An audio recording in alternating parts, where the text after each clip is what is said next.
como qualquer biólogo, eu também tenho a minha preferência por certas plantas. Eu tenho cuidado mais das minhas orquídeas. Olha. Um dos sonhos da minha vida era ter uma planta com meu nome. Gravei em 4 canais, eu fiquei encantado com aquilo tudo. Era um mundo tão, sabe, tão mágico, tão bonito. Gravei a música e ficou gravado para eles terem ideia, né, para o João. Só que eu imaginei que eu fosse gravar um disco para ninguém ouvir. E não era essa a ideia do João. A Rita começou, quando eu apresentei, isso foi memorável. Ela tocou na guitarra a Marcha Turca de Mozart. Essa era a cara do meu programa. Era uma coisa assim, muito inusitada. Ela tocou Era a muito Marcha vanguarda Turca. mesmo. Era uma coisa, não, Caetano, Gal, era a minha praia essa história. Ganhava-se muito bem, além dos shows, daquela coisa toda, você tinha condição de fazer o seu pé de meia, a sua independência, com 20 e pouquinhos anos de idade, com a televisão e com os shows. E se você fosse aplicado, não entrasse em carrão, avião, mulherada, confusão, bebida, droga, você ia se dar bem. E foi essa época que eu vivi na televisão.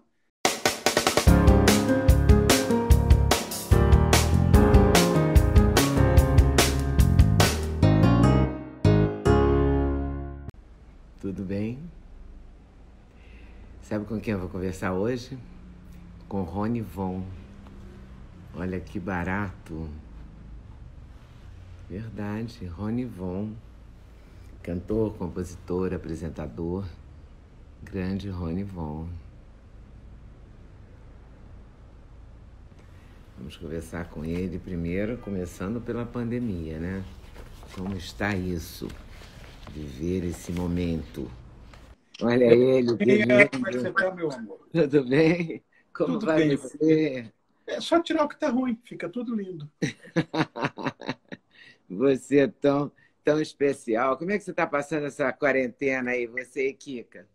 Olha, Edinha, eu não tenho do que me queixar. Vou explicar por quê. Você que me conhece sabe, eu sou um bicho de toca. Eu detesto sair. Eu detesto festa, detesto qualquer evento, qualquer coisa que me force sair de casa, a não ser por dever de ofício ou por amizade. Não gosto de sair. Então é uma maravilha. Estou com a literatura em dia, com música em dia, principalmente do século XVIII, que eu adoro, ouvindo jazz o dia inteiro, pela casa, mexendo nas minhas plantas, que eu sou botânico e não tinha tempo para cuidar das minhas flores. Estou mexendo com isso. Está muito bom. Está ótimo. Eu tenho um galinheiro em casa, então vou pegar ovos das galinhas. Gente, mas é uma casa incrível, né? A casa é grande. Tem um galinheiro. Eu tenho um galinheiro aqui no Morumbi.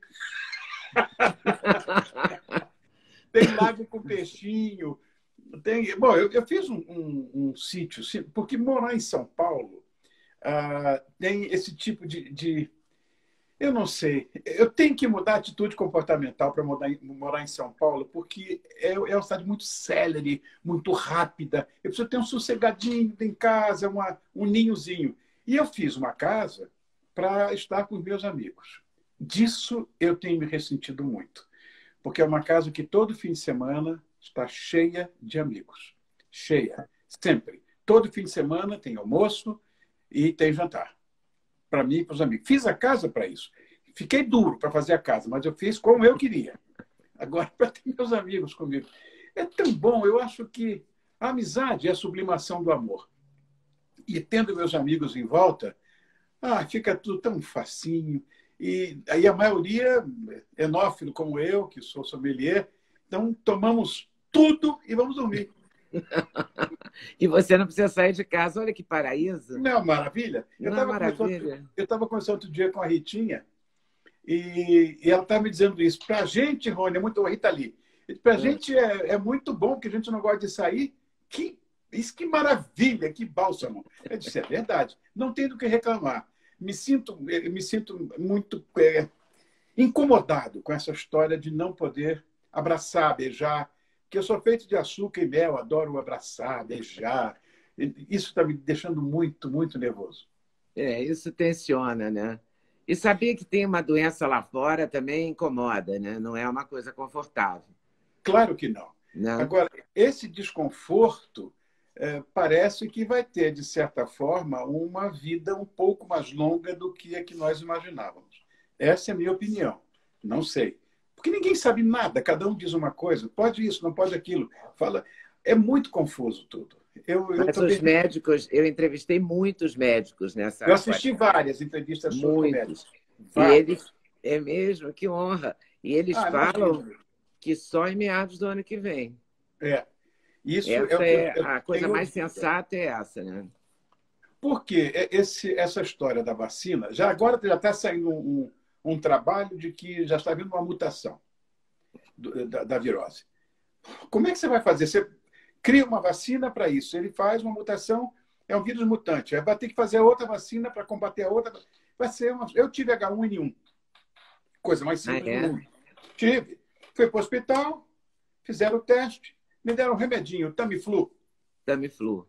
Fiquei zero, em 2 dias eu estava zero.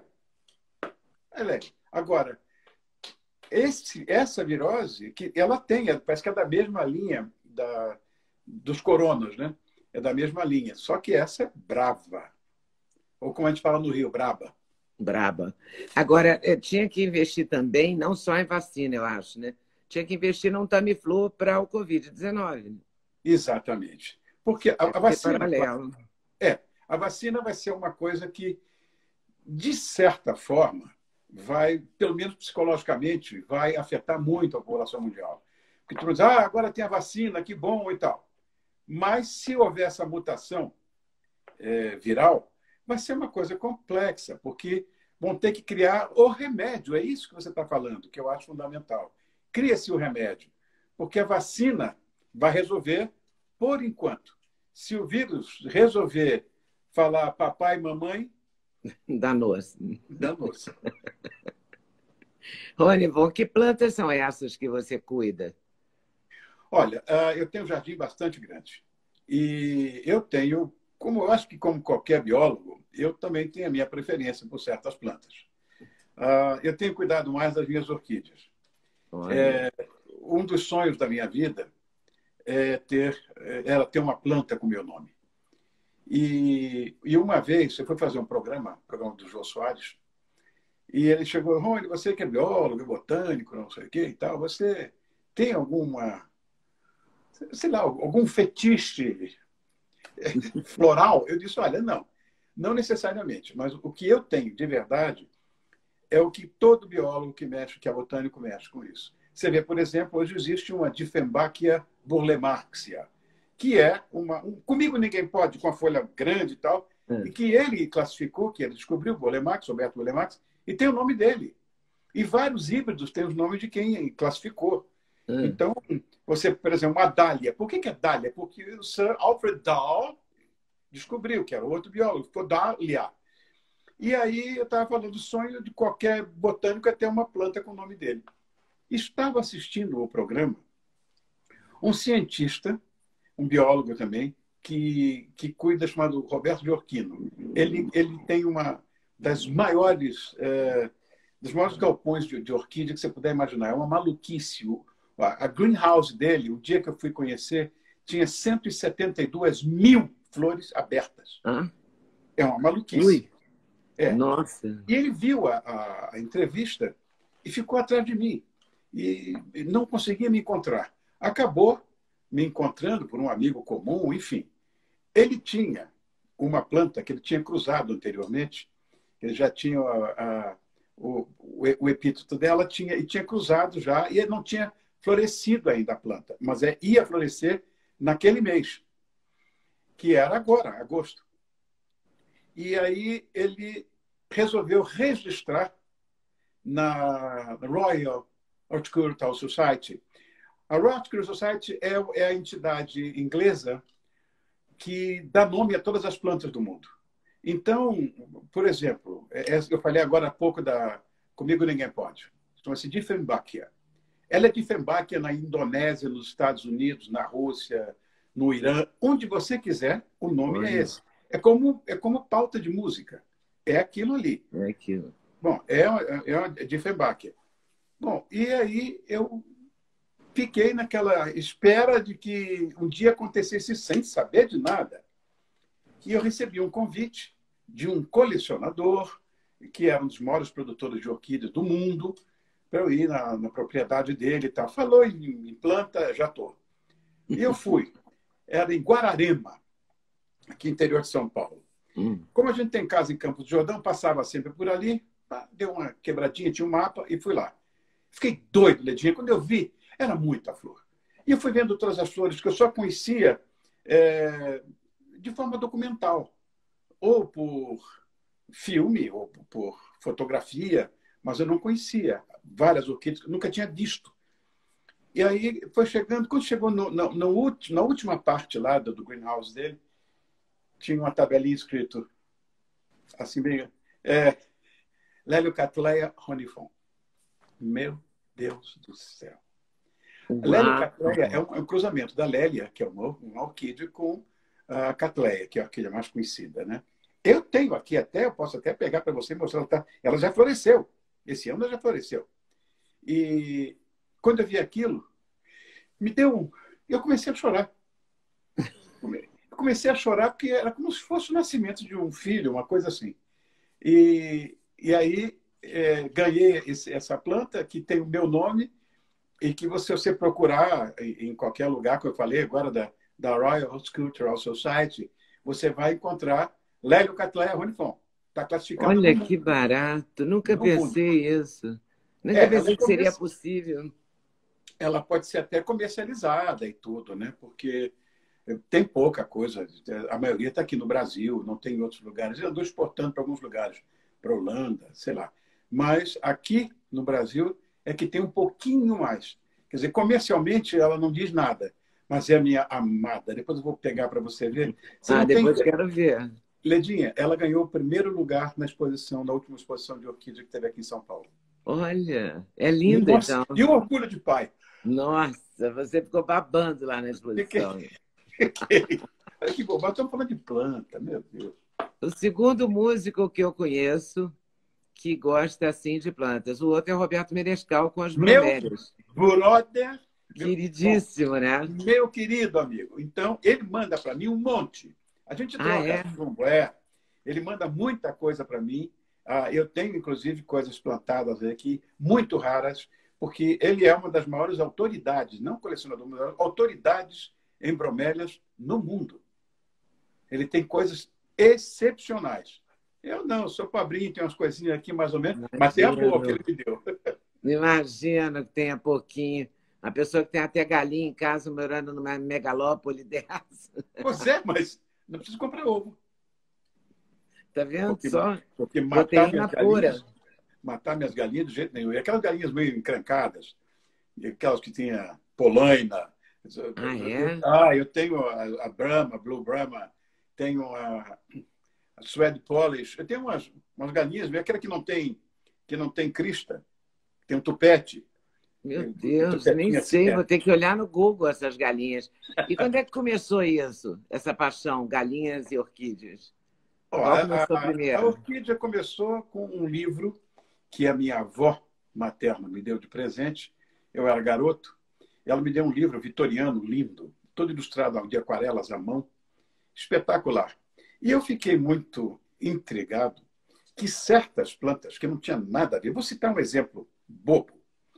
A oxalidácea, por exemplo. Essa é a família da carambola. Tudo bem, mas o trevinho de 4 folhas, trevo de 3 folhas, é da mesma família. Como assim? Aquilo me intrigava, eu digo, que coisa curiosa é essa? Aí comecei a estudar para ver os gêneros, as famílias, e fui seguindo essa coisa. E isso virou um hobby na minha vida. Quando eu tive a oportunidade, eu fui estudar para poder conhecer isso um pouco mais a fim. Sou muito curioso, então isso me levou a ter essa formação acadêmica. Mas eu sempre tive paixão por isso. Galinha, pelo seguinte, quando eu era garoto, eu sou carioca, fui criado aí no Rio de Janeiro, você sabe, e final de ano, meio de ano, vamos falar, meio de ano era Petrópolis. A gente ia para Petrópolis, que era uma maravilha, parava naquela lanchonete grande Copacabana, era o nome da... Lindo, hoje é uma loja de sapato, enfim. Meu Acabou, Deus. né? Deteriorou muito, né? E no fim de ano, nós íamos para a fazenda. E a gente tinha fazenda no estado do Rio e lá no Espírito Santo. Fazenda de café. E eram fazendas grandes, tudo, né? Tinha gado, essas coisas todas. E muita galinha, e pato, e cisne, e ganso, tudo quanto é cavalo, tinha tudo. E eu tive porco, e eu comecei a me envolver muito com os bichos, estava sempre lá com os bichos, e tinha que ouvir sempre aquela história, né? Vai calçar um sapato, menino, vai pegar um strep no pé, strep. Vai pegar um strep no pé. E as galinhas, essas galinhas mais misteriosas, que já existiam naquela época, tinha lá, porque a minha avó gostava de galinhas assim estranhas. E eu comecei a dizer, um dia eu vou ter... Eu queria ter um monte de coisa, eu queria ter porquinho, eu queria ter porquinho da Índia que eu tive, eu queria ter cachorro. Hoje eu tenho 4 cachorros aqui em casa. Uma confusão. E, na verdade, a primeira oportunidade que eu tive, porque eu queria uma casa grande. E quando eu me mudei do Rio para cá, eu conheci o Morumbi. A nossa família era do Alto da Boa Vista, que hoje ficou uma coisa meio degradada. Hoje é triste, mas o lugar é lindo. O lugar é lindo e as casas das famílias, tudo virou buffet hoje lá. Casa da minha avó, da minha tia, tudo virou buffet. Porque tem muito casamento lá, muita festa. Tem essas coisas. Tinha a igreja Mairink lá, que já é aquela capelinha. É linda aquela capela Mairink. Bom, e aí eu disse, putz, o Morumbi parece muito com o da Boa Vista, só que era um lugar, não diria ermo, mas próximo disso. Quando eu comprei minha primeira casa aqui, a rua não tinha asfalto. Poucas eram as ruas que tinham asfalto no Morumbi. Um dia eu estava passeando, em 1967, com meu cachorro, e naquela época, você sabe, a gente tinha que andar com um monte de segurança em volta, aquela maluquice. Aqui no Morumbi, não era preciso nada disso, porque era um lugar muito afastado. Imagina, afastado. E eu estava vendo um dia, passeando com meu cachorro, de bicicleta, e um senhor me chamou, Rony, me dá um autógrafo. Estava do outro lado. Eu tinha uma maquininha na mão que ele ia apertando. Aí eu dei a volta, fui falar lá com ele para dar o autógrafo que ele queria. Ele tinha aquela maquininha, disse, o que você está medindo aí com essa máquina? Você fica apertando. O fluxo de trânsito.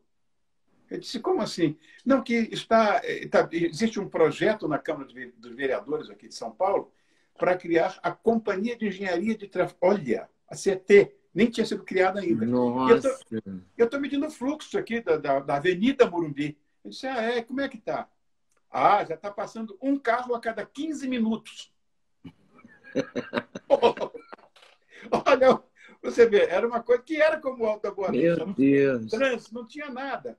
Aí a minha rua, por exemplo, ela não tinha água, tinha poço artesiano, não tinha esgoto, tinha luz, mas não tinha telefone. Era assim. E eram casas grandes, umas casas bonitas, inclusive. Uhum. O Morumbi não tinha esgoto. Pra você ter ideia, hoje, 6 de agosto de 2020, a Sabesp está instalando um cano de esgoto na porta da minha casa. O Morumbi não tinha e não tem esgoto. Eu fui agora... fui premiado. Eu moro aqui há 50 anos, agora tenho esgoto em casa. 50. Porque veio limpa fossa. Todo mundo tem fossa aqui. E essas casas bonitas que fazem por aqui, fossa. Então, você vê, essa história loucura. Pois é, e eu me apaixonei. É inimaginável, né? Porque o Morumbi é tão bonito, é tão chique. Como assim, né? Pois é. E eu acabei Nossa, o Brasil está muito atrasado nessa questão de esgoto, de infraestrutura. Básico, né? Não, infraestrutura, saneamento básico aqui é uma brincadeira, eu acho. E é o que mede, na verdade, o grau de, sei lá, não diria nem de cultura, mas o grau de civilidade. De civilidade, civilidade mesmo. Pois é. Que loucura isso. E como é que a música entra na sua vida, nesse universo assim tão diferenciado? De forma bastante complicada. Foi o seguinte, eu sempre gostei de música, e antigamente não. Muito não, porque meu pai gostava muito de música erudita e eu gostava de rock and roll. Minha mãe gostava um pouco de ópera, meu pai gostava muito. Ela gostava daqueles clássicos brasileiros também, mas ela gostava muito também dos standards americanos, aquela música da década de 40 e tal, Gershwin, Irving Berlin, enfim, esses grandes compositores. E aí eu ouvia aquilo tudo. Eu já gostava, já tinha um carinho muito grande pela Ella Fitzgerald, pela, sei lá, por aquela gente As daquela época. grandes divas. Sim, você conhece tudo. Bom, eu Não, tinha não conheço paixão por tudo. aquelas coisas e minha mãe ouvia sempre. Meu pai, música do século XVIII.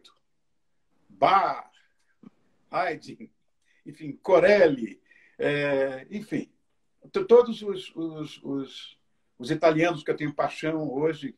Eu acho que o século XVIII foi uma coisa tão mágica em relação à criação musical no mundo. E eu tenho paixão por... Antigamente, não.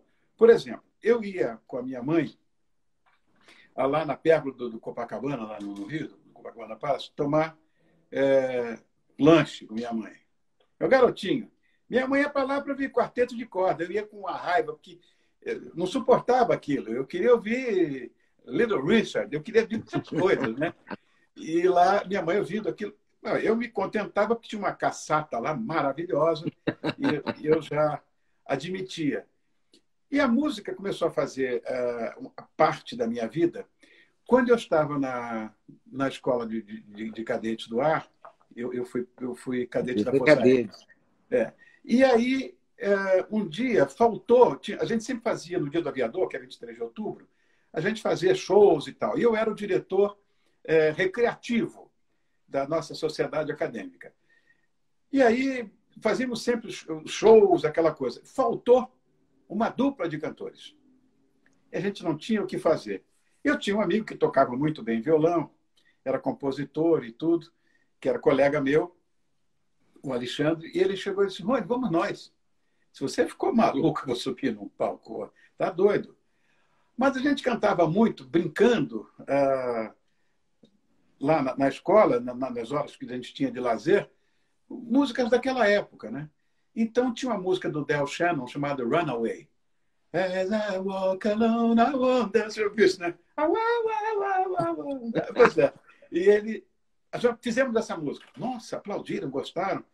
Me senti até bem. Nunca mais mexi com isso. Passou o tempo, eu saí da Força Aérea, fui estudar economia, não tinha nada a ver com nada de música. Mas aí veio a grande paixão da minha vida, Beatles. Se eu tenho escola musical, é essa, Beatles. E nessa época, meu pai era ministro plenipotenciário em Londres, meu pai era diplomata. Meu pai sempre serviu no Brasil, as viagens eram curtas, né? Quando é ministro plenipotenciário, vai e volta, e nunca quis embaixada, essas coisas. Bom, Beatles. Meu pai servia onde? Em Londres. Uau!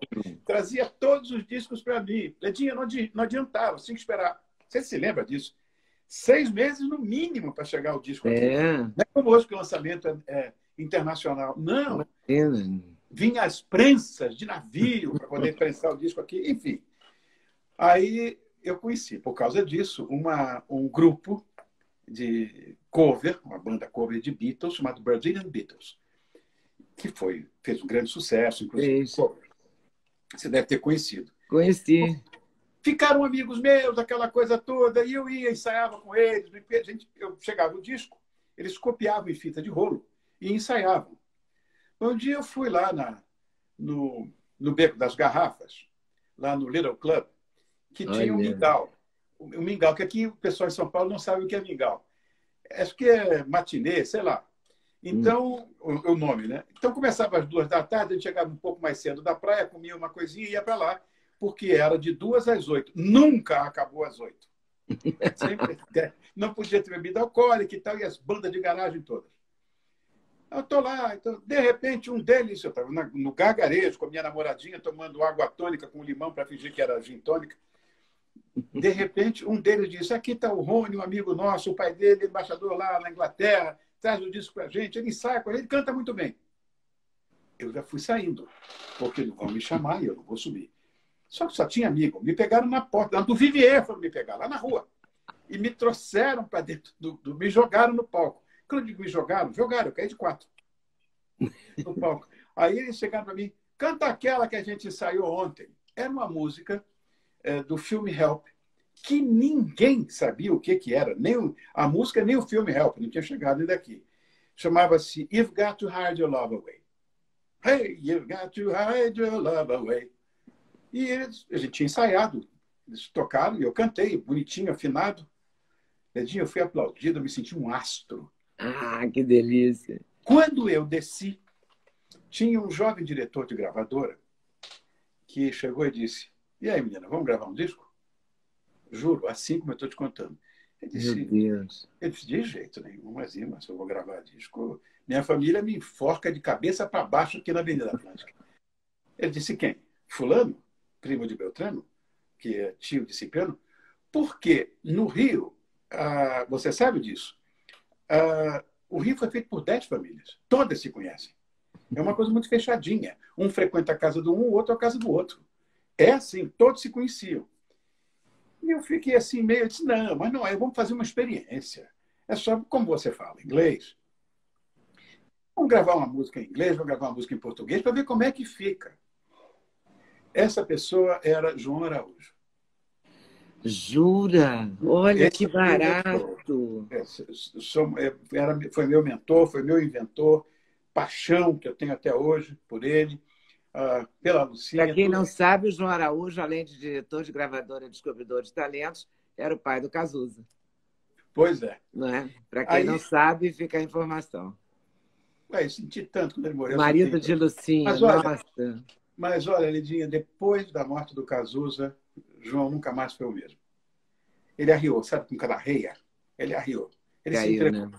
Ele se entregou. Bom, e aí... E aí você gravou? Gravei, eu tinha uma banda de amigos, né? Banda de garagem, também gente que tocava muito bem e tal, chamada Os Santos. Aí nós fomos para o estúdio, tudo pago pela gravadora, pela Philips, Polydor, né? Tinha um outro nome. Polydor era antes da Polygram, né? Isso, Polygram, isso aí.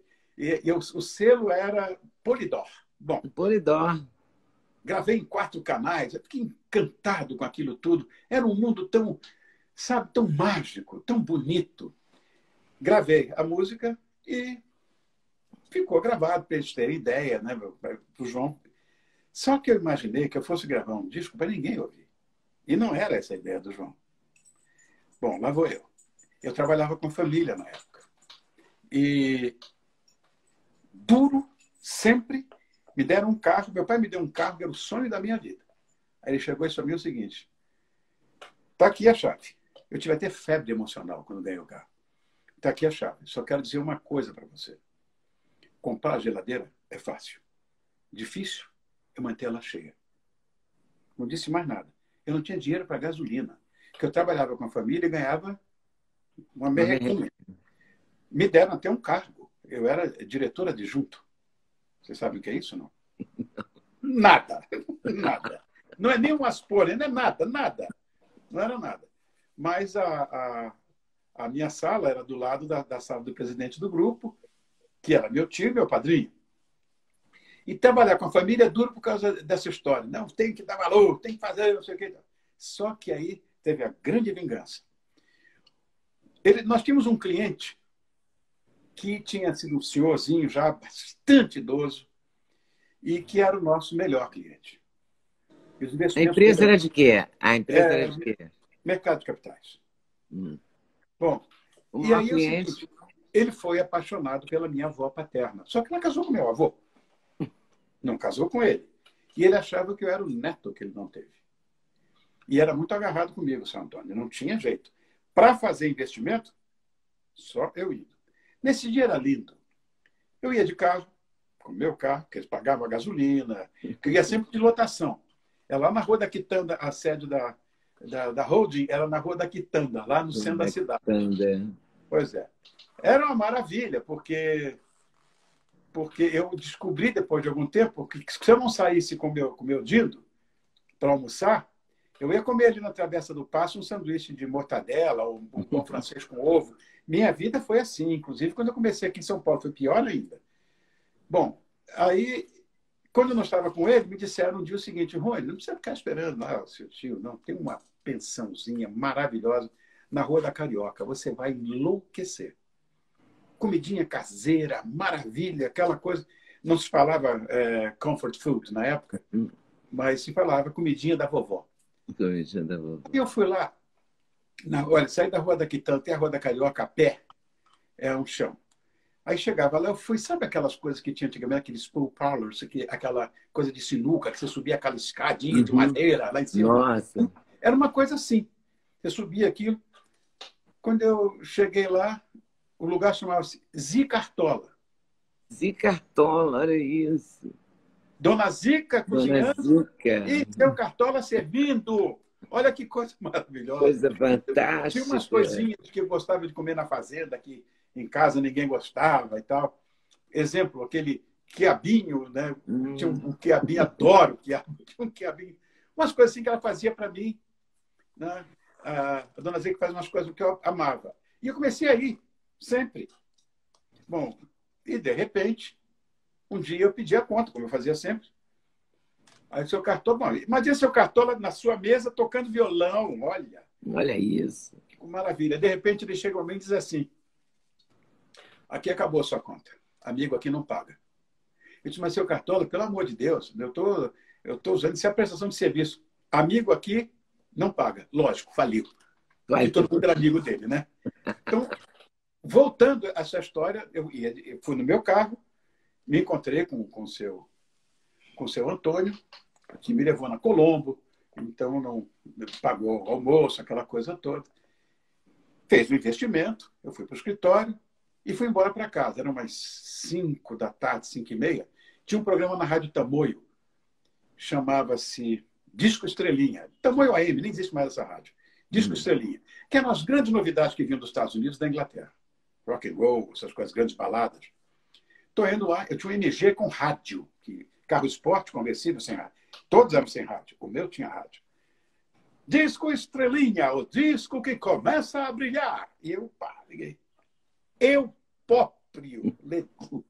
A perna começou a tremer, eu encostei no meio-fio, eu ia passar o segundo túnel para entrar na Princesa Isabel. A perna começou a tremer, eu encostei no meio-fio, ali esperando aquela emoção passar. Fui para casa, cheguei em casa, todos os nossos amigos ouviam esse programa todo dia. Liguei para todo mundo. Ninguém ouviu.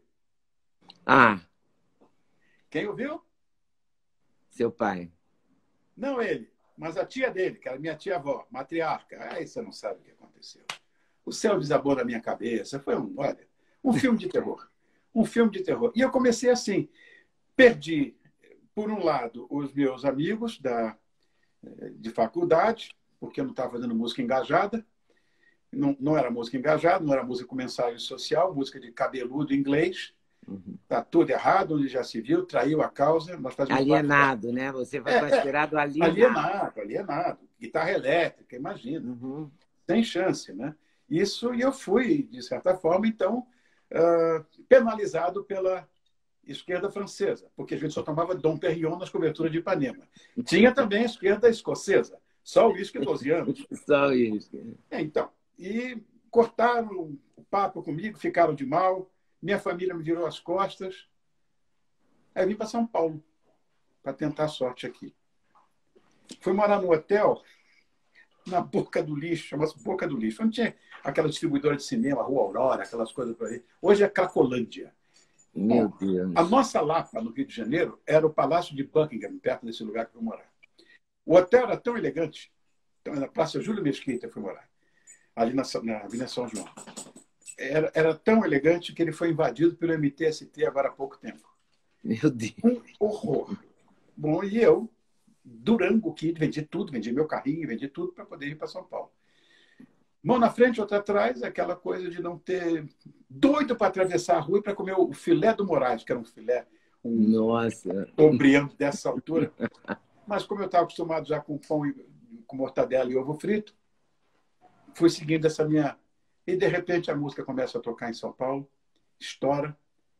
Já saí de lá com um apartamentozinho de 2 quartos, alugado. Aí a coisa foi crescendo. E a primeira coisa que eu comprei não foi uma casa, foi um avião. Eu não tinha casa, tinha um apartamentinho de 2 quartos, modesto. Mas eu tinha um avião. Tinha um avião. Bimotor. Para não decolar em emergência. Olha aqui, como garoto, isso com 21, 22 anos, só faz bobagem na vida. Mas é o fato de eu ser aviador, de eu gostar disso, né? Enfim, foi o meu primeiro brinquedo. Tive outros depois dele, de avião, né? Mas assim comecei a minha carreira e ela veio para São Paulo. A música estourou aqui por uma razão muito simples. O programa de maior audiência de São Paulo, da televisão, era o Corte Raiol Show. Era um programa apresentado pelo Aguinaldo Raiol e pelo Renato Corte Real. Era um programa musical, de grande sucesso, pra você ter ideia. O próprio Paulinho Machado de Carvalho me disse, que era o dono da Record, ele me disse, esse programa chegou a dar 90 pontos do Ibope. Caramba! É uma coisa absoluta.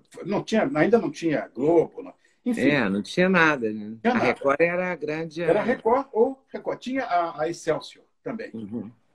Bom, eu tinha feito o programa do Brazilian Beatles, lá no Rio, que era o BBC, Brazilian Beatles Club, na Excelsior.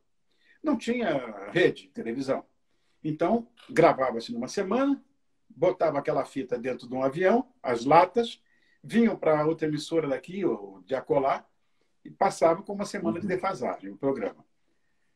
Estava na casa do Aguinaldo Raiol, o Newton Travesso, que é meu querido amigo. Olha, Newton Travesso. Foi diretor do meu programa até agora há pouco.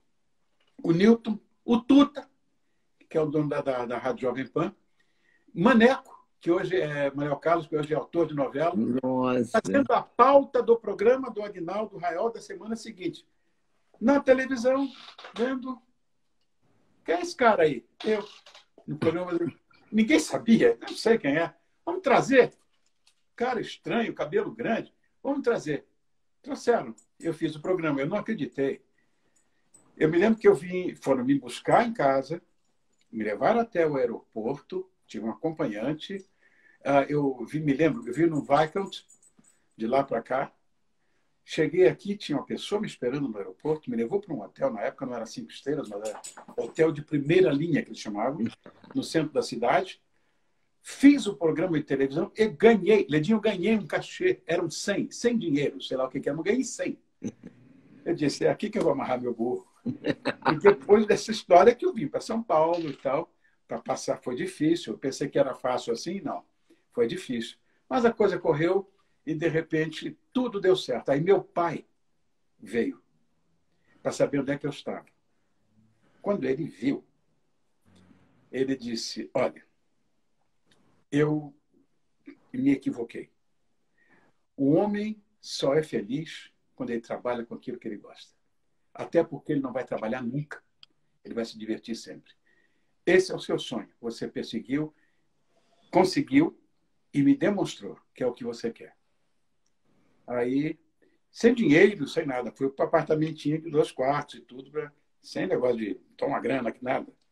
Então, fui para lá, a coisa cresceu e aí eu tive um apoio total da família. Aquela história, você sabe, né? Se ele fosse um pianista erudito, a gente não teria falado nada. Que bobagem. Ele quer ser um artista popular. Deixa ele ser. Poderia ser um pintor. Porque você podia... por exemplo, o Francis Haime. Francis Haime, queridíssimo. O Francis podia, por quê? Porque a música que ele fazia era uma música meio jazzística. Então estava certo. O que não podia... Era mais sofisticado, né? Aí podia. O que não podia era rock and roll. O que não podia música alienada de cabeludo. Foi assim no meu começo. Falei bastante. E você teve... E depois e logo depois você teve o programa? Logo depois. A música estourou aqui em março, abril. Ela chegou a primeiro lugar, que era uma versão do Girl, do disco Rubber Soul dos Beatles. E essa música foi a primeiro lugar em abril, se não me engano. Abril, maio. Já estava em primeiro lugar. Em outubro, no dia 15 de outubro de 1966, eu estreiei o programa O Pequeno Mundo de Rony Fon na Record. Foi uma briga, porque eu tinha sido assediado pela Excelsior, que queria colocar meu programa no mesmo horário do programa da Jovem Guarda.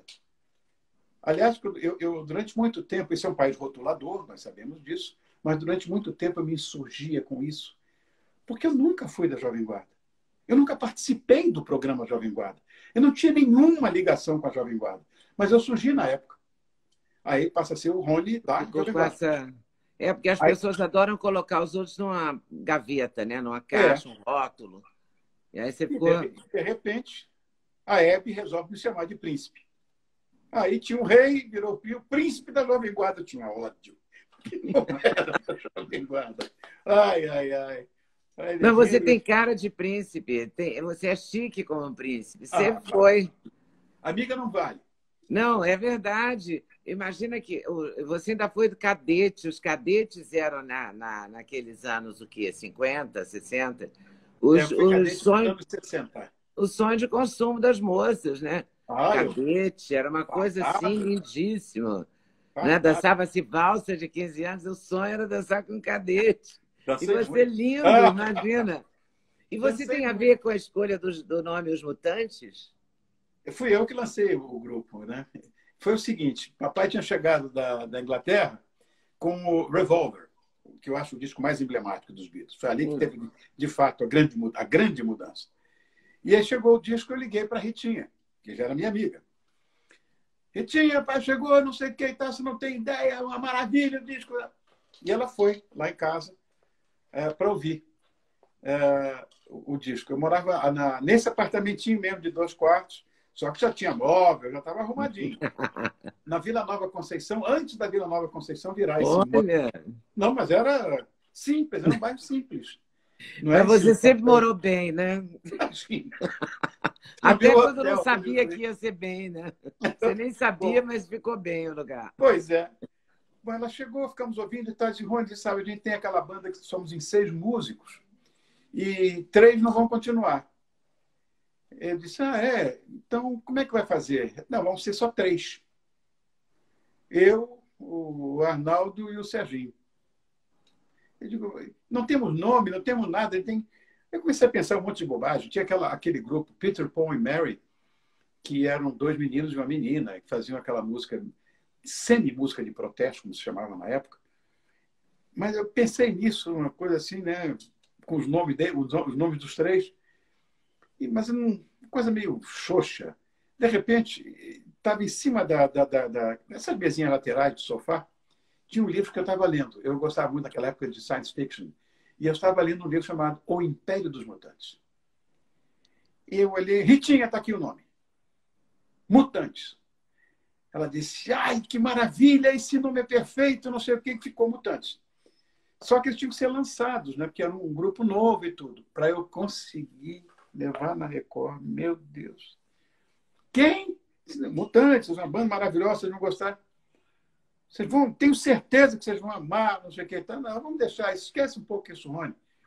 Essas bandas ainda tá com aquela coisa de banda de garagem na cabeça ainda, tá um trio. Que é isso? Bom, levamos. Acabei convencendo o diretor que, com má vontade, deixou que eles fossem. Naquela época, todas as televisões tinham orquestra, poço de orquestra, Incrível maestro, isso, né? uma maravilha. A mãe do Serginho e do Arnaldo escreveu o arranjo do George Martin. Escreveu o arranjo que o George Martin havia feito, de Eleanor Rigby, que é um quarteto duplo de cordas. Bom, ensaiamos. A gente já sabia de cor e salteado. Demos 2 passadinhas, já estava na hora, cantamos. A Rita começou, quando eu apresentei, isso foi memorável.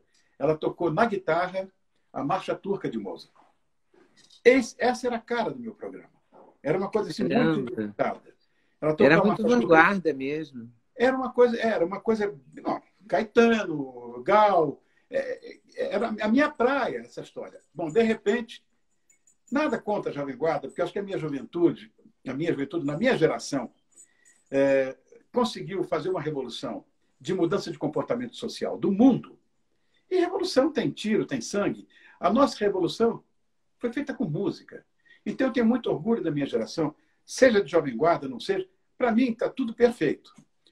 O que acontece é que eu tinha uma outra visão do que poderia ser feito. Queria muito fazer essa junção. Não é essa fusion music, não. Era uma coisa que eu queria misturar o erudito com o popular, com guitarra elétrica e tal. Bom, cantamos Eleanor Rigby. Fomos aplaudidos de pé. Bisamos 3 vezes. Portanto, cantamos umas e bisamos 3. 4. De Eleanor Rigby. Aí, já estava feito. Aí, toda semana, os Mutantes estavam lá no meu programa, no Pequeno Mundo de Rony Fon. E na época, tinha uma fada que aparecia lá, que lia as cartas das pessoas que escreviam para esse mundo mágico, misterioso. Então, chegava no palco e lia as cartas, sempre a carta que a produção selecionava, né? As mais surpreendentes, psicodélicas e tal. E essa moça acabou virando uma grande atriz, foi morar em Nova York e tudo, que é a Sônia Braga, minha amiga até hoje. Caramba! Ela era minha assistente de palco. Olha que coisa. Sônia Braga, olha isso, que loucura, Rony. Minha queridinha Soninha. Que barato, né? Então, esse foi o meu começo. Quer dizer, não podia dar certo, porque eu estava na contramão geral, fazendo disco psicodélico. Não podia dar certo. Tinha passeata contra a guitarra. Imagina, as pessoas faziam protestos contra a guitarra. Não havia como, não havia como. Essa história, de certa forma, foi dirimida de uma forma bastante impecável pelo próprio Gil. Porque o Gilberto Gil tinha umas coisas interessantes que poderia ser mesclada com... Ele usou baixo elétrico e, de repente, guitarra elétrica nas coisas que ele fazia e que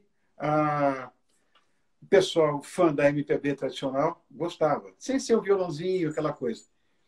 E aí que veio aquela história toda do Domingo no Parque, que veio logo depois, que foi aquela obra-prima. Para mim, isso é uma obra-prima. É lindo. Depois veio o texto do Caetano.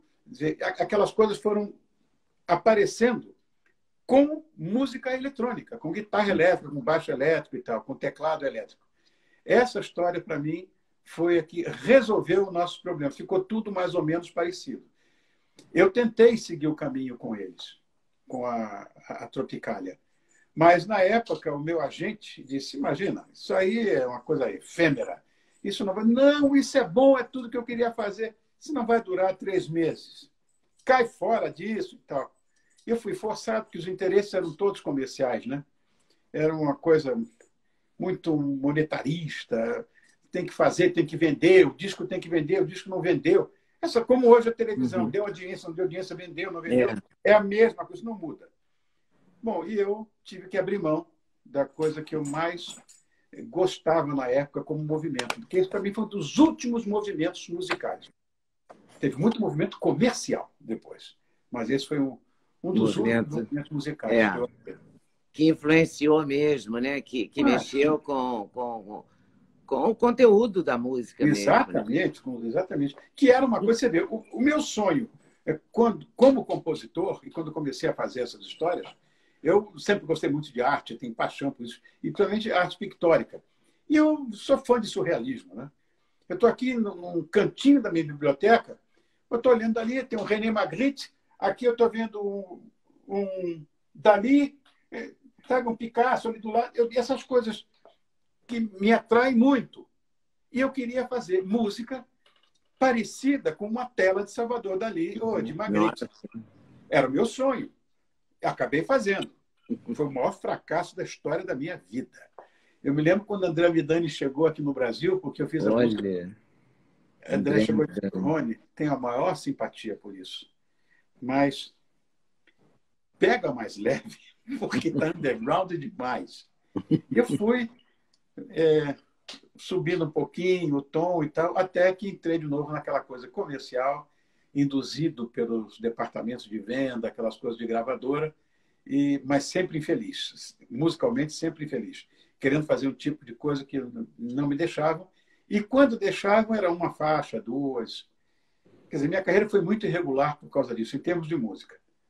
Aí, de repente, eu não sei se eu estou tomando muito tempo, porque... Não, pode ficar à vontade, eu estou adorando, está uma viagem, você não está entendendo. Bom, Estou viajando com o Rony Von, entendeu? porque são coisas inusitadas que ninguém sabe, a gente não conta, a gente não fala. Muito bom.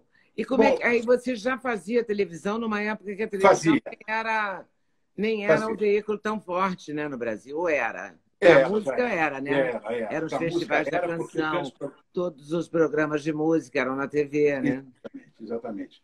E era uma época muito profícua em relação à nossa atividade profissional, você e eu que somos de televisão. Ganhava-se muito bem, além dos shows, daquela coisa toda, você tinha condição de fazer o seu pé de meia, a sua independência, com 20 e pouquinhos anos de idade, com a televisão e com os shows. E se você fosse aplicado, não entrasse em carrão, avião, mulherada, confusão, bebida, droga, você ia se dar bem. E foi essa época que eu vivi na televisão. Foi muito bom, eu não tenho do que me queixar. Pelo contrário, olho com muita saudade para trás. Essa visão saudosista, até, de certa forma, tem uma certa implicação, eu diria, com a idade. Porque é uma coisa cronológica. Você acha sempre que lá para trás era muito melhor. Que era muito mais simples, que era muito mais legal, que era... Eu tenho essa visão. Hoje a coisa ficou...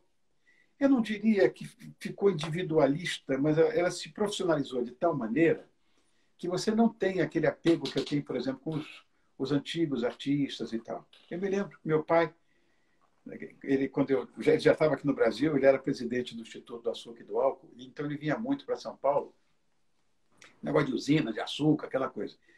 Quando ele acabava o expediente, em dia de nossos programas, ele ia para a Record.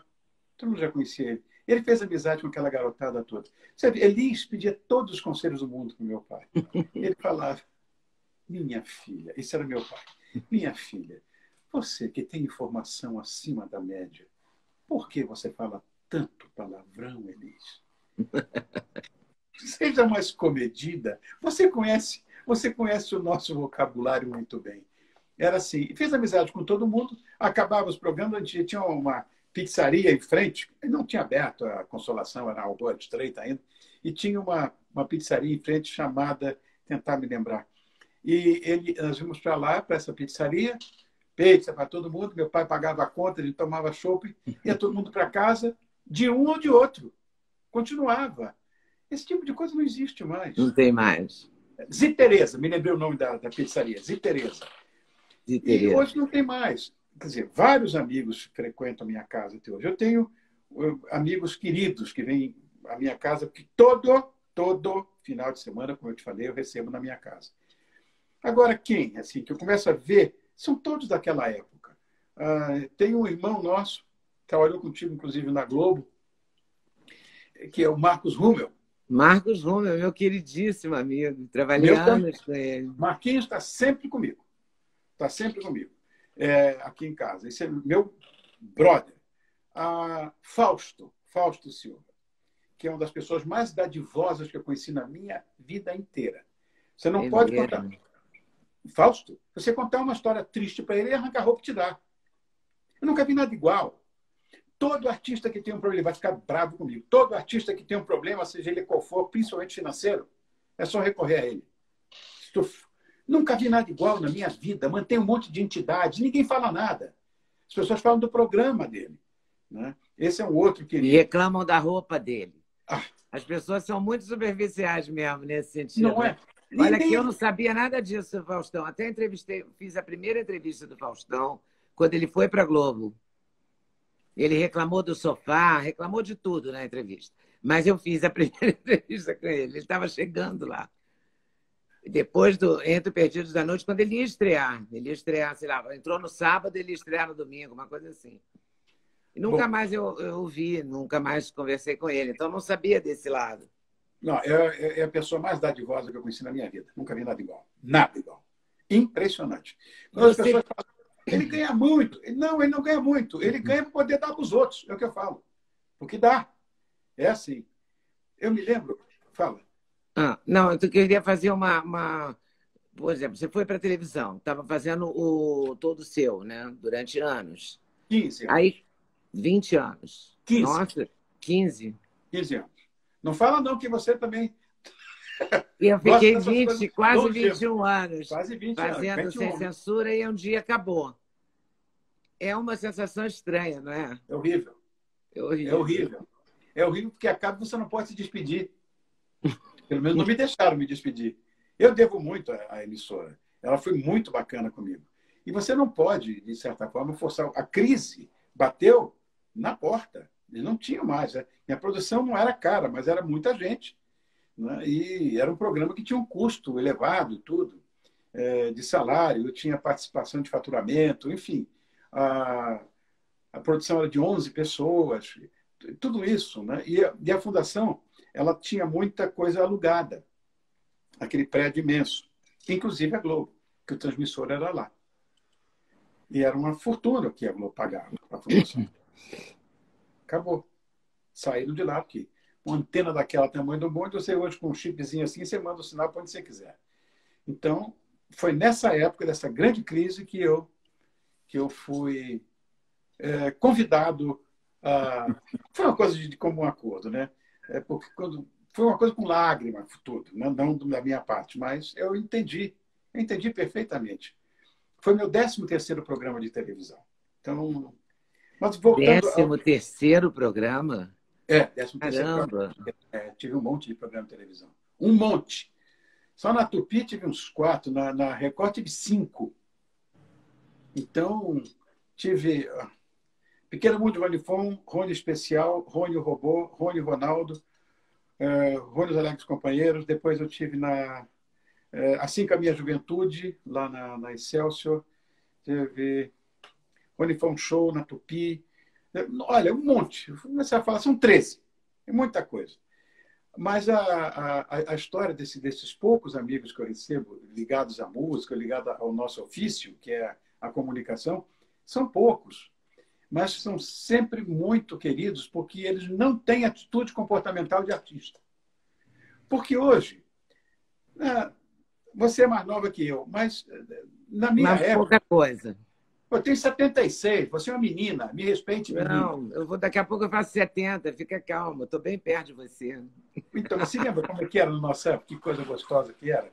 Era tudo tão diferente. Hoje, eu não sei, essa coisa de saudosismo, talvez em função até dessa coisa cronológica mesmo, eu me sinto um dinossauro às vezes. Essa nossa conversa, por exemplo, para mim, é uma coisa absolutamente mágica. É absurda eu poder estar conversando com você dessa forma. É muito louco, né? É louco demais. É muito louco. Bom, então... Mas eu acho bárbaro, nossa. Eu perdi até a linha do que eu estava falando, mas era essa coisa... Eu estava falando das diferenças, porque hoje em dia é muito competitivo também. As pessoas têm muitos assessores, você fica muito distante da coisa que você está fazendo, né? É verdade. Eu fico olhando hoje as estrelas, as celebridades, como é diferente, como é assim... São muitos assessores, muitas pessoas dando palpite. Era exatamente isso que eu queria falar. Hoje em dia, você não precisa ter talento, tem que ser uma celebridade. Depois, que vai durar pouco tempo. Mas você precisa ser a celebridade antes para depois desenvolver, se você tiver algum talento, que talento hoje é uma coisa que não tem muito sentido mais, né, em nosso país. Hoje é irrelevante talento. Mas, se você for celebridade, tiver algum talento, você pode crescer. Mas antes tem que ser celebridade. Isso é uma coisa que me incomoda. Essa atitude comportamental dos artistas que acham que podem tudo, e que são... eles têm a síndrome de Deus. Tem uns que têm síndrome de professor de Deus. É pior ainda. Não é? Então, eu não tenho muita ligação de afetividade com esse pessoal. Então, fico mais com o meu pessoalzinho mais antigo, me divirto. Mas, sei lá, eu acho que isso é da personalidade das pessoas. Eu tenho um amigo médico no Rio até que diz que o médico se acha Deus e o cirurgião tem certeza. Então, eu acho que em todas as profissões tem gente assim mesmo, né? Que tem certeza, que se acha, né? Que a gente antigamente chamava de Cici, que era se acha. Cici. Cici, lembra? É muito imagina. doido. Agora, você tem vontade de voltar para a TV, de fazer o 14º programa? Vou fazer. Vai fazer? Vou fazer. Vou fazer. Ah, porque virou a minha vida isso, né? Virou a minha vida. Eu tenho hoje a nítida sensação de que eu encontrei, de fato, eu não sei, não é um negócio do sonho, que o sonho é a razão da vida, mas eu encontrei o meu nicho, que é a televisão. Eu gosto muito mais do que de cantar, de fazer show. Hoje em dia, eu só gravo para caridade. Faço DVD, faço disco para caridade. O último que eu fiz foi para 2 entidades que eu fui voluntário. Então, faço, dou para eles, eles vendem e assim fica. Eu faço as coisas que eu gosto. Fiz um DVD só de standards americanos da década de 40 e 50. Olha, que barato. Sabe, aquelas coisas. Então, assim, agora, para sair, para fazer show, não quero mais, não. Mudou muito essa história. E é uma vida muito sacrificada essa de fazer show, né? E a família sofre com isso, né? A família sofre. Hoje, o sonho da minha vida se realizou, porque eu comecei a dormir em casa. Ledinha, eu dormia em casa. Que coisa maravilhosa. Eu posso ter meus amigos no final de semana na minha casa. Vou para o meu fogão de lenha e faço uma comidinha para a gente no fogão de lenha. Ah, não falei, eu tenho fogão de lenha. E você Fogão? cozinha? Eu gosto. Meu Deus, é um príncipe mesmo. Não É sou, não. perfeito. Não. É perfeito. Não sou, não. Você sabe por quê, Lidinha? Eu não consigo realizar, eu não consigo criar uma receita. Eu realizo uma receita bem se eu tiver a receita. Mas eu vou criar não sei o quê e tal. Não. Sou um fracasso nesse pormenor. Agora, por exemplo, eu fiz um curso de coquetelaria com o mestre Derivan, que é o maior bartender, um dos maiores bartenders do mundo. Foi o único brasileiro, o único sul-americano que era diretor da International Bartender Association, que dá nome a todos os drinks. Eu quero tomar hoje um dry martini, eu quero tomar hoje um, sei lá, qualquer coisa, um horse snack, eu quero tomar hoje um Manhattan, um Cosmopolitan. Esses nomes são todos eles dados pela International Bartender Association. Ah, é? A IBA. São nomes internacionais. Em qualquer lugar do mundo você pede uma um dry martini. Este maluco levou para a IBA um negócio chamado caipirinha. Ah, mentira. Caipirinha. E está levando um outro agora, que é o rabo de galo. Para a gente do Rio é o traçado. Né? Aqui traçado. É rabo de galo. Caramba, traçado. Você lembra? Que era o... Lembro. É o quê? Vermute? É vermute com pinga. Isso. Parece um Negroni, é uma coisa maravilhosa, parece um Negroni. Bom, eu nunca havia tomado. E ele me fez um curso. Eu fiz o curso, o meu outro filho, que é músico, cantor, o Léo, você conhece, esse está morando nos Estados Unidos, ele fez o curso também comigo.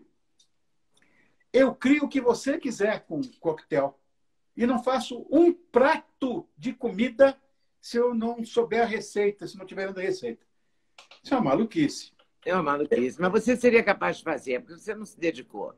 Porque se você inventa coquetéis, você inventaria uma comida também. Já tentei, não deu certo. E essa minha paixão por vinho, né? Que eu fiz o curso de sommelier, e aí minha paixão, minha adega, que está toda esburacada. Ledinho, eu tomava vinho com meus amigos no final de semana, que eu trabalhava a semana inteira, meu programa era diário e tal. Então, reunião, pauta, não sei o quê e tal. Eu não tinha tempo para isso. Agora eu tenho todo o tempo. Então, você olha aquela adega que era bonita, toda forrada de garrafas, tá tudo esburacado. Agora eu tomo quase todo dia. A quarentena te fez consumir muito mais, né? Não é? Eu vou dizer uma coisa. Olha, eu tinha um outro amigo querido. Eu não falei dele, desses frequentadores da minha casa, até porque, sei lá, aperta um pouco o coração. Pessoas também que não se...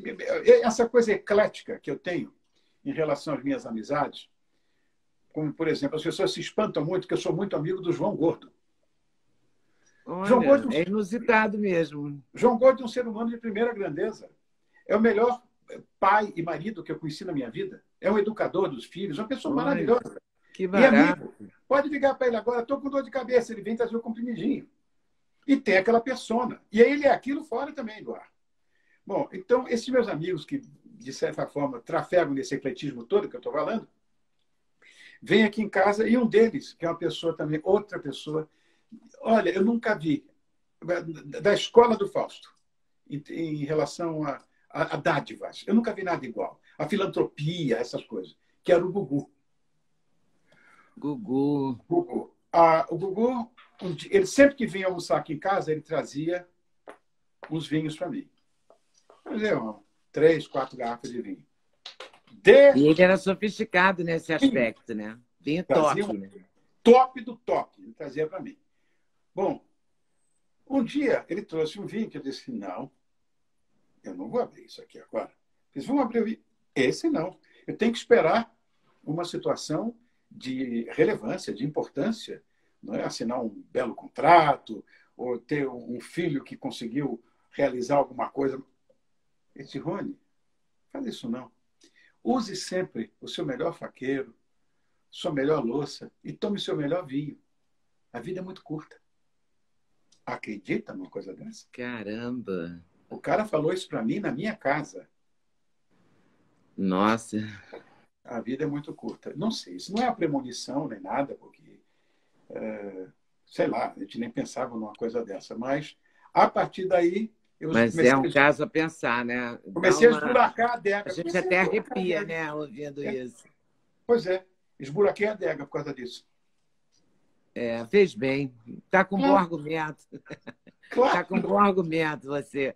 Agora, esse programa de televisão estreia quando? Já tem data? Não, não tem data ainda por causa da pandemia. E tudo parou. Tudo parou. Parou tudo. De todo mundo, né? Todo mundo. Tudo de todo mundo. Exatamente. A última, a penúltima reunião que nós teríamos para ver o projeto vencedor, qual seria e tal. Foi adiado. Mas virá. Não, vamos esperar passar essa gripe uma hora doida. Vai passar isso, né? Passar essa gripe doida. Gripe doida tem que passar. Já tem 4 meses que a gripe doida não passa. Tem. Eu estou esperando. A televisão brasileira já vivia um momento de grande dificuldade. E eu fui vítima dessa dificuldade. E, de repente, depois da pandemia, eu acho que a coisa vai se agravar. Acho. Não sei. Existem setores que comercializam publicidade que eu acho que estão muito bem. Mas a grande maioria não. Então, alguns produtos vão continuar anunciando, que você sabe, é a salvação da emissora e o departamento comercial. E estão sendo muito penalizados com isso. Estavam sofrendo muito. E as emissoras estão com essa corda no pescoço, ou dentro da água que está chegando aqui já. Então, não sei. O programa seria quarta-feira, 10h30 da noite. Agora não sei nem se vai acontecer coisa nenhuma. Tem que esperar. Vai acontecer. Vai adiar, mas vai acontecer. Espero. A gente merece, você também. O Rony, eu adorei. O Ronaldo, seu filho, falou que marcou essa entrevista e com o meu filho. Olha que loucura isso, que barato. Exatamente. Né? Os filhos marcaram. Falei com o Duda que você vai fazer o programa com a Leia Dandara. Tá bom. É só marcar o horário.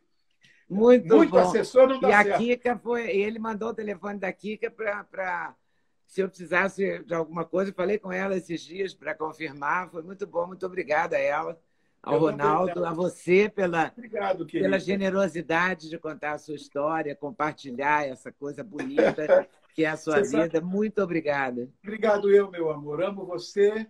Vamos estar juntos. Depois que passar essa maluquice, a gente se encontra. Eu queria muito ter você aqui com a gente. Que ótimo, eu também vou querer muito ir. Olha, antes dessa coisa, eu tomava, alguns sábados no mês, eu tomava uns vinhos com o Marcos Rúmel e a Marcinha. Que é um casal queridíssimos, né? Assim, da minha vida, né? Antes deles casarem, eu conheci o Marcos. Olha que loucura isso. O noivado. É uma coisa antiga. Amizade antiga é muito bom, né, Rony? Exato. Eu vou falar com o Marquinhos. Eu vou ligar para o Marquinhos, agora eu vou falar com ele. E tá sempre aqui. Depois tem uma coisa que nós gostamos muito. Charuto. Charuto, ele adora. É, Você também? foi ele que me introduziu nesse mundo aí. Ah, é? Olha Foi ele. só. Que bom, Amor muito meu, bom. Muito obrigada. Um passando tudo beijo isso, grande. eu garanto o vinho e o charuto. Tá certo, eu quero ir aí. Tá bom, meu Eu amor? quero conhecer Obrigado pela essas galinhas, oportunidade esse que você fogão me de deu. lenha, tudo. Um Obrigado, abração meu. para você, tá? Obrigado pela oportunidade. Obrigada eu por esse prazer todo. Um beijo grande. Beijo, Tchau, Neguinha. Rony. Abraço aí para todo mundo, para Deixa Kika. comigo. Tchau, querido. Tchau. Tchau. Comecei com Rony Von, uma história maravilhosa, uma experiência de vida incrível. E eu espero que vocês tenham gostado. E eu vou dizer que eu vou voltar às 8h30 da noite no YouTube Leda Nagli, fazendo o Clube da Notícia, que é um grupo de conteúdo fechado que discute as notícias do dia. Eu faço a curadoria e nós conversamos sobre a notícia, sobre as notícias do dia, sem fake news, sem querer manipular a sua opinião. Apenas os fatos e a gente conversa sobre os fatos, ok? Então, um abração, até mais tarde para quem é do Clube da Notícia. E se você não é, se torne membro do Clube da Notícia. Valeu? Boa noite e até mais.